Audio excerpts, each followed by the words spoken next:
Be me. 25, dated Adam for 2 years. He was kind, the type who leaves voice notes when you're sad. Would bring coffee to my work, just because. He was soft-spoken, stable, never raised his voice. My friend said he was boring. I called it peaceful at first. We lived in a quiet apartment, neutral tones, shared Spotify account. He always made the bed, always asked if I got home safe. Once made a playlist called Her Smile Greater Than Everything. Wrote little captions for each track, even the lame ones felt personal. But I never posted him. Didn't want people thinking I settled.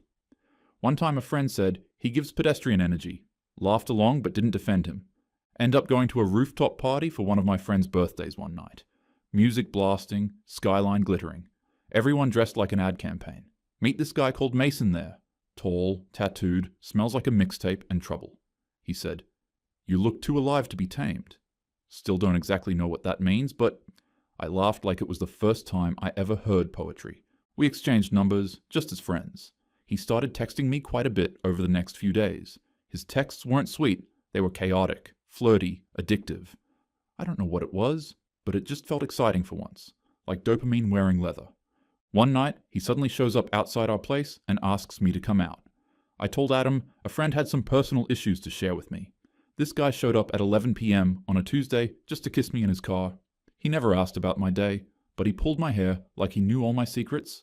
I knew it was wrong, but wrong had a heartbeat. Adam started noticing, asked if something was wrong. Honestly, was getting bored of our stale relationship. I said, "I'm just growing. Not everyone comes with me." He nodded like he saw it coming, decided to end things with him. He cried. Quietly, just wiped his face with his sleeve, then packed his stuff and left the next day. Left a note on the fridge that said, "I hope you still get coffee at 3 p.m. Moved in with Mason a month later. The place always smelled like weed and missed rent. The couch was ripped, mattress was on the floor. We had great sex, but no groceries, no real conversations. He called me dramatic when I got emotional, said, "You knew what this was." I did, but I thought I could fix it. He cheated twice. Once with a girl who wore my hoodie home, found my own perfume on her skin. Confronted him, he said we were on a break. We weren't. He couldn't even pay rent on time and expected me to chip in. Used phrases like financial freedom to justify being broke. Not sure what I signed up for till I got in this mess. His friends were always around, crashing on the couch. They'd talk about NFTs and dropshipping while I cleaned up the ashtrays. They treated me like I was just another accessory, like a Bluetooth speaker they never charged. I started hiding money from Mason just to feel in control again. He once asked me if I could loan him rent money, then bought sneakers the next day. Told me, "You gotta support the hustle." I kept hoping the thrill would balance out the chaos, but it never did. I was tired. Not from loving, but from justifying. He left 2 weeks later for someone less intense. Called me a buzzkill on the way out. Left me with half the bills and a couch that still smelled like sweat. 6 months later, wedding invite comes in the mail. Mutual friend from college. RSVP, yes, because I'm not a coward. Show up in emerald dress, hair curled, pretending I'm healed. They sit me at the singles table, next to 3 wine aunts and someone's cousin named Greg.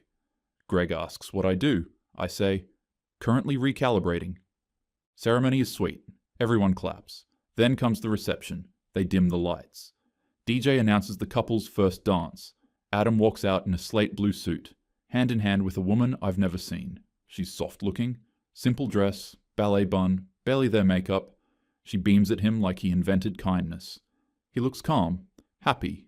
He looks right. They sway to some indie song we used to like. I suddenly hate the song. My wine is gone. So is my dignity. Lean toward the wine aunt next to me. Say, he downgraded. She says, honey, he found peace. I laugh like it doesn't hurt, but it stings. Watch them slow dance. Her hand on his chest like it belongs there. He mouths the lyrics. I remember when he used to do that to me. Grab phone, scroll for distraction. See Mason's Instagram story. Him in some dive bar with 2 girls. Caption, Friday's energy. No closure, no apology. Just chaos. Bathroom break. Look in mirror. Say, I'm the strong one. Say, he couldn't handle a strong woman. Say it twice. But the mirror doesn't believe me. Get back to table. Cake is being cut. Adam's fiancée feeds him a piece. He wipes icing off her nose. Every little gesture feels like a blade. Not because I miss him, but because I finally see what I threw away. Ride home in silence, heels in hand, heart in mouth. Text Mason, what you up to? Then delete it. He's not the answer, he never was.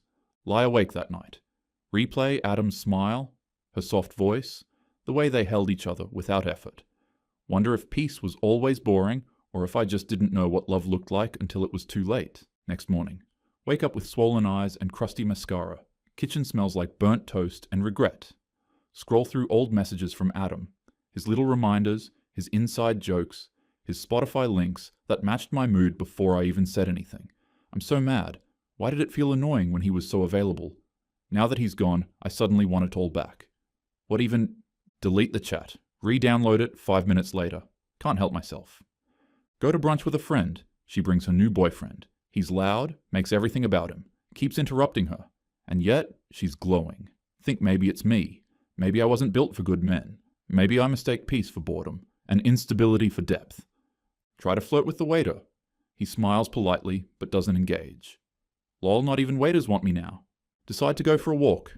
Pass by a bookstore Adam used to take me to. Used to spend hours in there, just reading the backs of covers and teasing each other. Go in. Spot a book he once got me. Flip through it. Find the little note he wrote tucked inside. Forgot I sold it back when we broke up. The note says, to my favorite chapter. Feel like I've been punched. Leave without buying anything. Walk home fast like I can outrun it. Next week, see Mason at a bar downtown. He's with that same girl, the less intense one. She looks bored. He looks high. He notices me. Nods once. Like I'm an old hoodie he forgot he owned. Doesn't wave. Doesn't text after. Somehow that still hurts. Some people just have no shame or respect. Get home? Open Instagram. Adam posted a picture. He and his fiancée at a vineyard. Caption, with my person. It's not the words, it's the way she holds his arm. The way he looks like he finally gets to rest.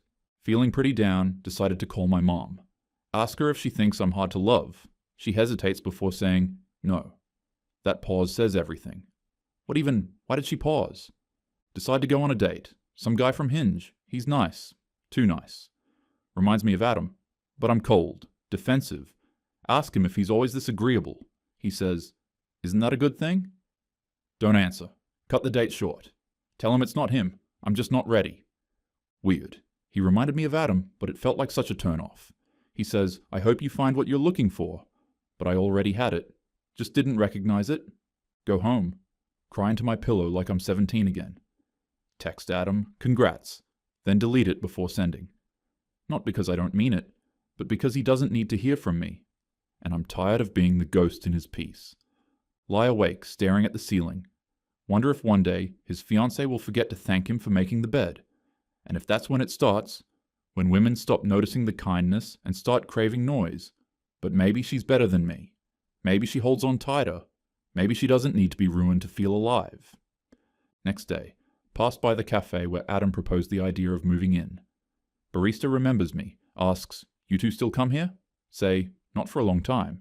She nods, says, you both seemed really in sync. Buy coffee anyway. Sit by the window.